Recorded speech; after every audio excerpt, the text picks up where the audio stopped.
पिता की जो, जय श्री कृष्ण भगवान की जो, अपना अपने माता पिता सतगुरु देव की जो, पाठ दूसरा श्रीमद् भगवद गीता 11वां अध्याय पाठ दूसरा। साथ ही आपकी प्रवृत्ति की भी, जिससे मैं अनभिज्ञ हूँ, उससे भी आ जानने की मेरी प्रबल इच्छा है। अर्जुन के वास्तविक तत्व जानने की इच्छा समझकर और तत्व संबंधी अर्जुन की जिज्ञासा पर भगवान श्री कृष्ण बोले, हे अर्जुन, संसार का विनाश करने वाला मैं वह उग्र कर्मा महाकाल हूँ, जो इन समस्त लोगों को नष्ट करने के लिए प्रवृत्त हुआ हूँ। इसीलिए तुम इतना समझ लेना कि शत्रु पक्ष में आए हुए समस्त योद्धा लोग तुम्हारे युद्ध ने करने पर भी जीवित तो रह नहीं सकते हैं। इस कारण हे अर्जुन, तुम उठ खड़ा हो, शत्रुओं पर विजय पाकर धन धान्य वसुंधरा का भोग कर तथा यश प्राप्त कर। हे सव्य ससिन, उन सबको तो मैंने प्रथम ही से समाप्त कर रखा है। तुम केवल निमित्त मात्र बन जाओ। मेरे द्वारा मारे हुए द्रोणाचार्य, भीष्म, जयद्रथ, कर्ण तथा और भी बहुत से योद्धाओं को तुम मारने में बहने करो, और वे निश्चय ही तको कि युद्ध स्थल में शत्रुओं पर अवश्य विजय प्राप्त करोगे। संजय कहते हैं कि भगवान केशव के इस वाक्यों को सुनकर अर्जुन ने करबंद हो कांपते हुए तथा भयभीत और नतमस्तक गदगद वाणी में भगवान श्री कृष्ण जी से कहा है कि अर्जुन बोले, हे ऋषिकेश, आपके नाम, रूप, लीला आदि तथा यश का गान करके संसार प्रेम पूर्ण और प्रसन्न होता है। निशा सर समय भयभीत होकर दिशा विदिशाओं में भागते हैं तथा सिद्ध पुरुषों के समुदाय आपको सदैव नतमस्तक वो नमस्कार करते हैं। हे मातम, सत्य बात तो यह है कि आप सबसे बड़े और ब्रह्मा से भी श्रेष्ठ देव हो। इसलिए देव समाज आपको आदि अंतरिक्ष देवताओं के भी पूज्य देव, जगत के एकमात्र विश्राम, सत्य असत से भी परे हो। आप आदि देव, सनातन पुरुष तथा विश्व के एकमात्र आधार हैं। जानने वाले और जानने की वस्तु आप ही हैं। जीव के लिए परम शांति रूप परम धाम आप हैं। आप परिपूर्ण हैं तथा समस्त जगत आप ही में व्यापक है। वायु, यम, अग्नि, वरुण, चंद्रमा, प्रजापति और ब्रह्मा को भी बनाने वाले पिता आप ही हो। आपके लिए तो हजारों बार नमस्कार तथा बार बार नमस्कार है। हे प्रभु, आपके लिए तो आगे पीछे तथा सब ओर से नमस्कार हैं।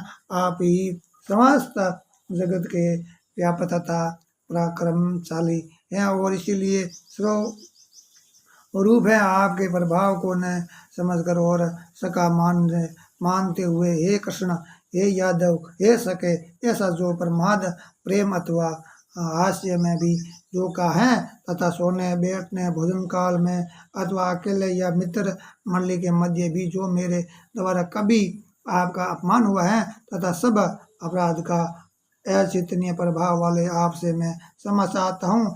आप यथावर जगम रूप इस लोक के पिता, गुरुओं के भी पूज्य गुरु हैं। तीनों लोक में आपके समान अन्य कोई नहीं है और वो भी कैसा सकता है। इसीलिए सावधान होकर आपके शरणों में प्रणाम करके आपको प्रसन्न करने के लिए प्रार्थना करता हूँ, क्योंकि स्तुति करने योग्य केवल आप ही हैं। हे देव, पिता जैसे पुत्र के, सका के और प्रिय अपने प्यारे के अपराधों को सहन करते हैं, उसी प्रकार आप मेरे अपराधों को क्षमा करें, जैसा कि कभी देखने में नहीं आया है। ऐसा आपके अत्यंत स्वरूप को देखकर मुझे प्रसन्नता है, साथ ही बहुत से मन व्याकुलता भी है। इस कारण हे केशव, हे जगत निवास, प्रसन्न होकर मुझे अपना वही पहले जैसा सुंदर शत्रुभुज स्वरूप का दर्शन कराइए। हे विश्वेशमूर्ते, मैं फिर वही क्रोध युक्त मुकुट, गदा, सकरा आदि धारण किए हुए आपके दर्शन करने की इच्छा करता हूँ।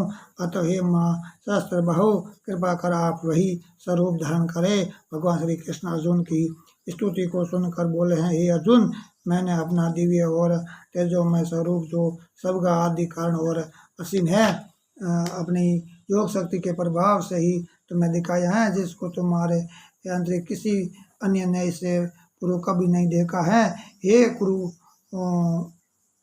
कुल शिरोमणि, संसार में न उग्र तपों से, न यज्ञों से, न स्वाध्यायों से, न अनेक दानों से और न किन्हीं अन्य प्रकार की प्रक्रियाओं से भी मैं तुम्हारे अंतरिक्ष दूसरे से देखा जा सकता हूँ।